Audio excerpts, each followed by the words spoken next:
আশা করি তোমরা chicken curry অনেকবারই বানিয়েছো, কিন্তু একবার এই পদ্ধতিতে ট্রাই করে দেখো, টেস্টটা একদম আলাদা হবে আর খেতেও অসাধারণ লাগবে।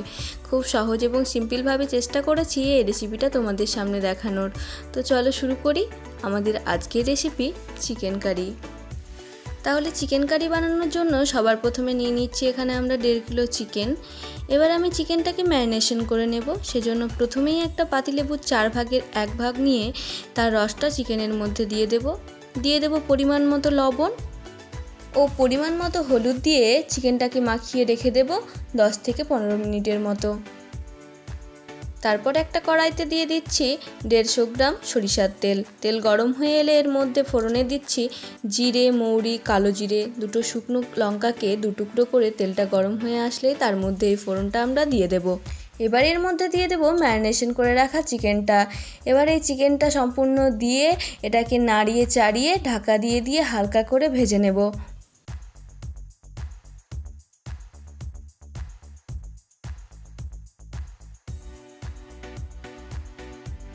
এখানে দেখো চিকেন থেকে কেমন জল ছাড়ছে।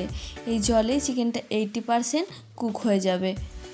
এখানে তোমরা এই চিকেনটাকে দেখো, তাহলে তোমরা বুঝতে পারবে যে চিকেনটা কত সুন্দরভাবে কুক হয়ে গেছে। দেখো চিকেনটা ভাজা আমার কমপ্লিট। এবার এটাকে একটা পাত্রে তুলে নেব। এবারে চিকেন ভাজার এই তেলের মধ্যে দিয়ে দেব 3টে তেজপাতা, 2-3টি করে দারুচিনি, এলাচ, লবঙ্গ ও গোলমরিচ। এগুলোকে ভালো করে ভেজে নেব। এবার একটা ভালো গন্ধ বেরিয়ে আসলেই এর মধ্যে আমি আগে থেকেই 250 গ্রাম পেঁয়াজকে চপ করে রেখেছিলাম, এই পেঁয়াজটা দিয়ে দেব। এখানে পেঁয়াজ দেওয়া হয়ে গেলে ধৈর্য ধরে একটু ভালো করে ভেজে নেবে।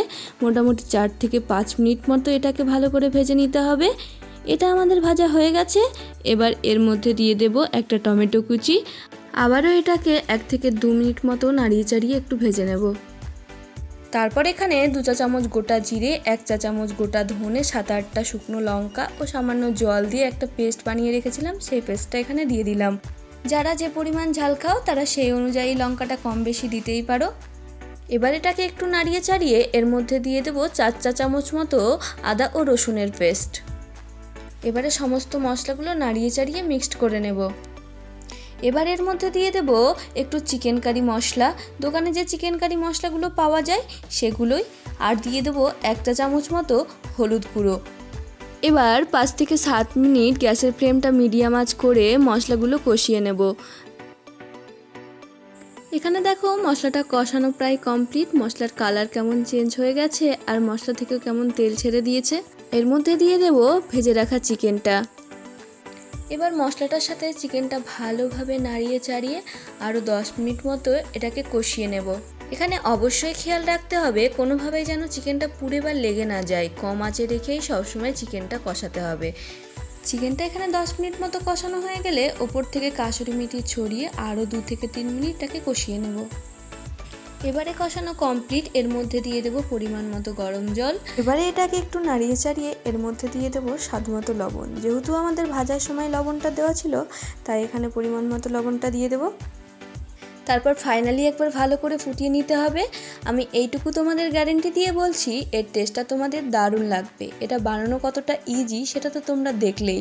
এবার ভালো করে ফুটে গেলে এর মধ্যে দিয়ে দেব সামান্য একটু গরম মশলা গুঁড়ো।